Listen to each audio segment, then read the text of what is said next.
Hey, what up guys, it's Punchy, and today I'm going to be talking about my Shadow build, which is the current build that I've been playing on the most. But before we start, I want to thank you guys for all the support, all these latest videos, and all the subscribers. This has been very, very big for me, and I'm amazed by everyone's support. So again, if you like my content, if you like what I'm doing, make sure you're subscribing, because I'm going to be making videos like this, guides, and everything. So stay tuned for stuff like that. Alright, getting started. This build is going to be everything Shadow. It's going to be revolving around our Shadow hero sword, but I also wanted to use a lot of fortitude and a lot of willpower. I would consider this build endgame because I did end up getting a bunch of gems on them, and I also got a bell, but it had nothing to do with enchants or anything like that because we actually cannot use an enchanted weapon if we're using the hero swords. The main focus of this video is going to be about the build instead of the bell, because I think it's more integral to make the basics before getting something like a bell. First things first, I picked my race of Grimoire. Doesn't really do anything for this build, but I enjoyed the drip. Last time I was on the Grimoire, I was actually in a Azure Flame build, and I wanted to do something a little bit different because I thought Shadow was overrated, and I was totally wrong. So if you want to remake this build, pick whatever race you want. The impact is not that great. First thing I wanted to do was level up our Shadowcast,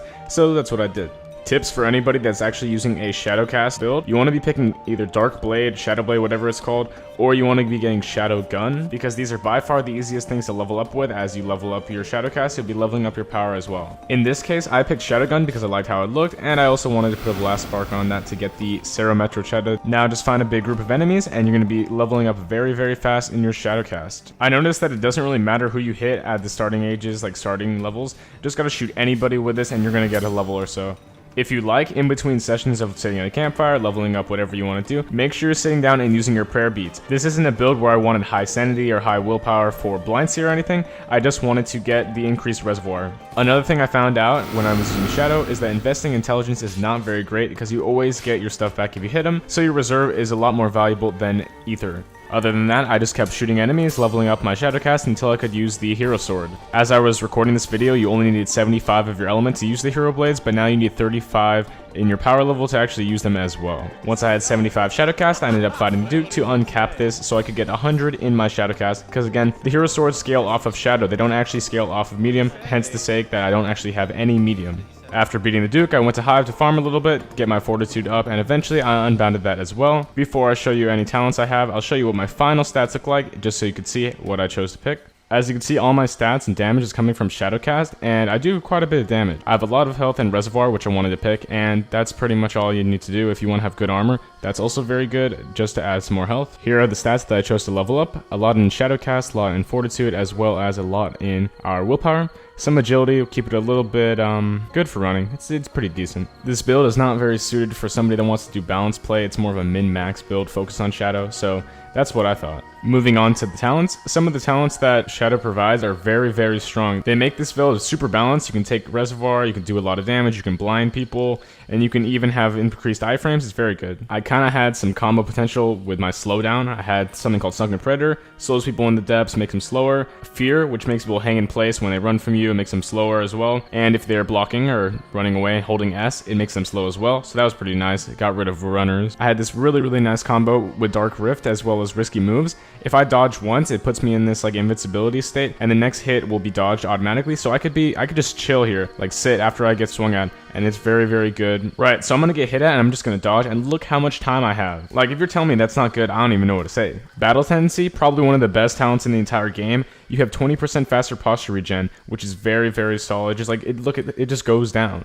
It's very nice. I also had another combo that was when I was low, I could do some mantras for free, and when I was low, I would just do more damage. A little bit situational, but paired with some bloodless gems, you're going to be getting low, you're going to be healing up to full. This will do some work. The other thing I decided to do, if it had this symbol, if it was Shadow, I just grabbed it, because this is going to be a Shadow-based build. I just wanted to have every single one of these Shadow skills, so I could use it the best. Here's the list of all my talents. If you want to slow it down, you can see exactly what my build is if you'd like to recreate it. And if you're like confused about what's happening in the fights, take a look at this, you can see what stats I have.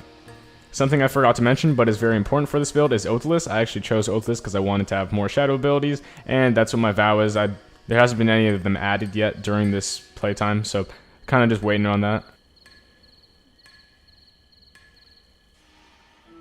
Alright, on to the mantras. I'm going to show you guys what I've been using for my mantras as my combo extenders, what I put gems on, and how this really works. First mantra I'm using is the Uber Spy gun. I'm just kidding. It's a Shadow gun with the Wayward gems. Pretty much at the end, it's going to teleport me towards them. It's pretty good for combo extending and getting in close.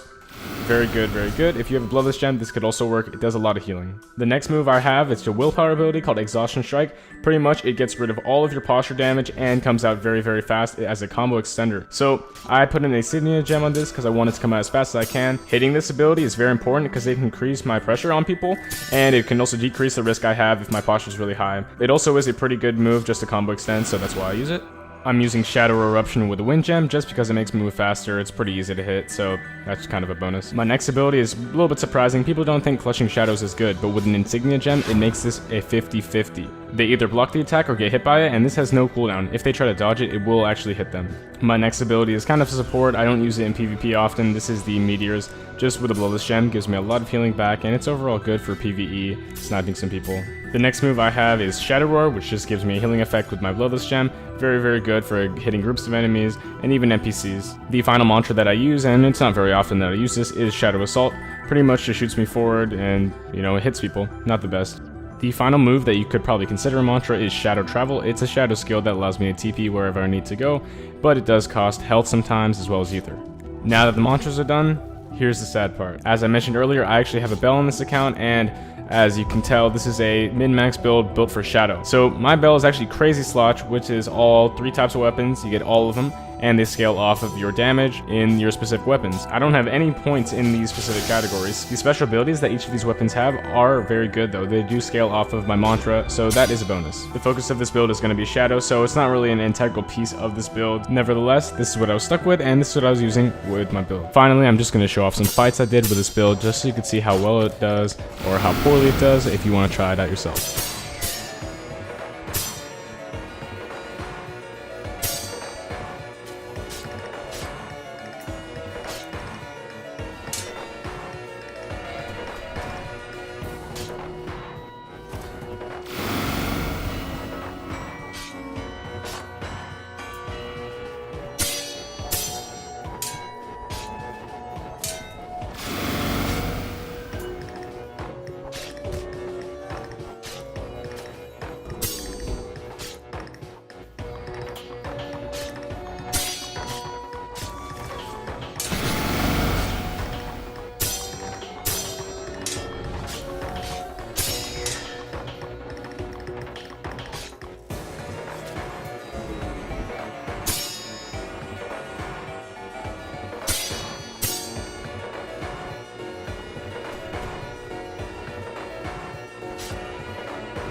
And that's pretty much it. This is my highest level build, one of my tanky Shadow builds. If you guys enjoyed the video, make sure you like and subscribe because I am going to be making more guides like this.